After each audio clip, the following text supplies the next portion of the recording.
Welcome po sa panlasa ni Kuya Jay!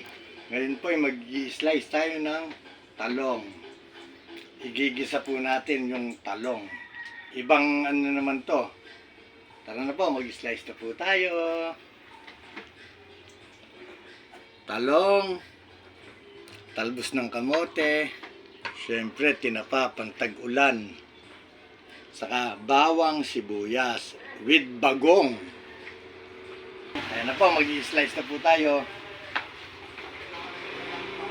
Siyempre, siguradong masarap to kasi tag-ulan na naman. Ayan, umuulan-ulan.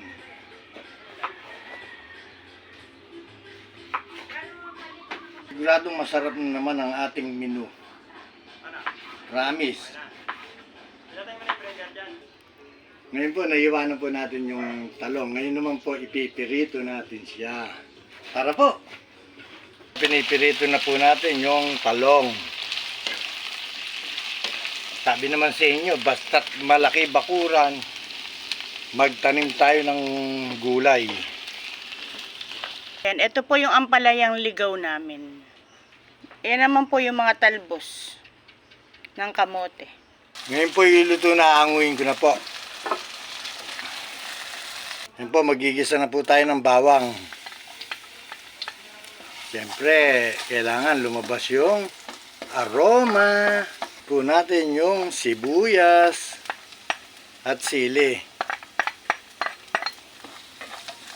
Wow, ang bango. Siyempre, pag nagigisa ka, lagi mong iisipin at lagi mong gagawin. Merong halong pagmamahal. Lalagay tayo ng bagoong. Ayan, ang sarap po ha. Maamoy-amoy na siya. Ngayon naman po, ilalagay natin yung talong.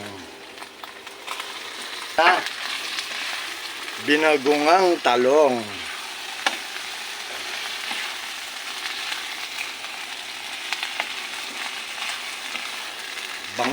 Yung talong po, hindi natin basta-basta pinipirito. Marami siyang style na luto. Hindi lang nilaga, hindi lang pangnawag. Tulad yan, binagungang talong. Maluluto na po siya. Ayan po, kumukulo na po. Ang sarap ha. Ayan ha. Yan po ang binaguungan na talong ni Kuya Jay. Yan po siyempre, ang hit sa lahat yung tinapa ni Kuya Jay. Malinis po aking kamay.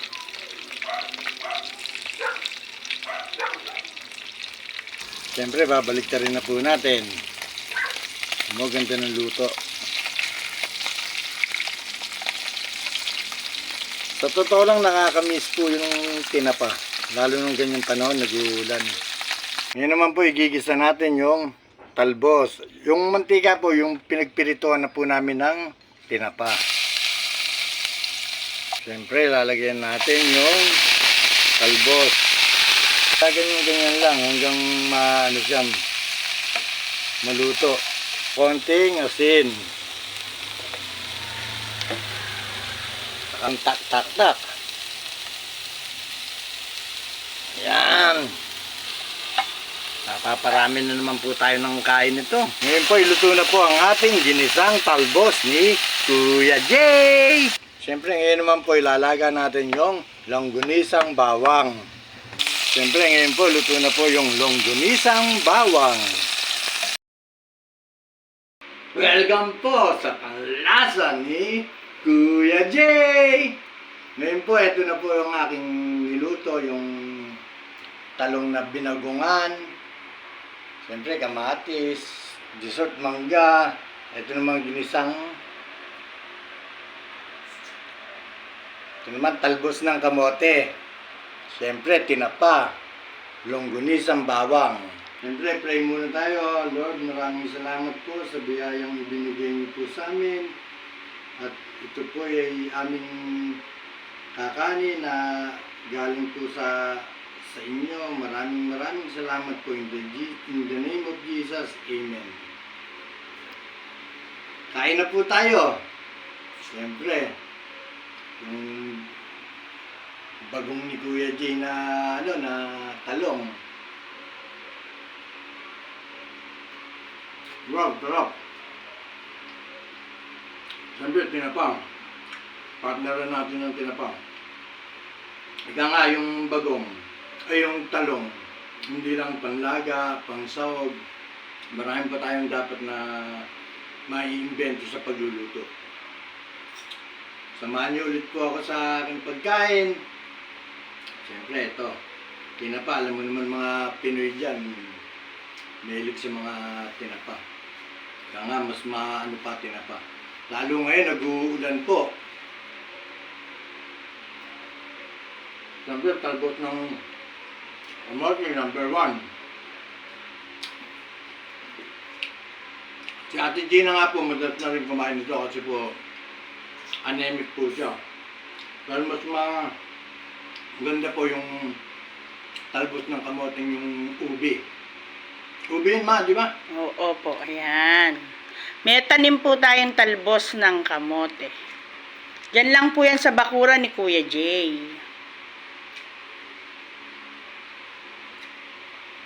Dito naman, pakbit naman siguro ulit. Ma. Siyempre, ang gabit natin dyan, pumakit. Ang kabasis po, templado na rin po. Limang binabungan ang anghang, pero okay lang, kayang-kayang natin.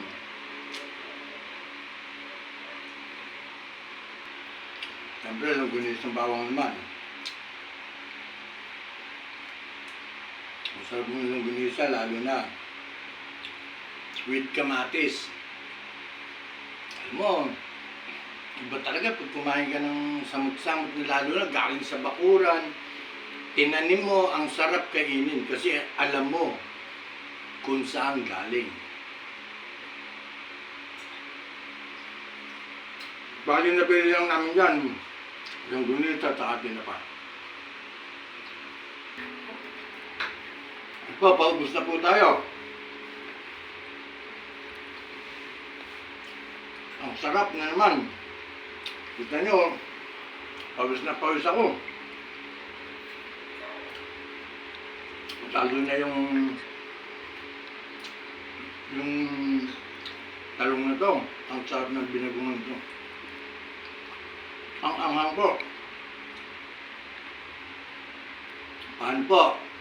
Hanggang sa huli po. Magkikita-kita naman tayo. Isipin niyo po kung ano naman po ang lulutuin ni Kuya Jay. Maraming salamat po sa panlasa ni Kuya Jay. 10 followers na po tayo. Maraming salamat po sa inyong lahat. Heart.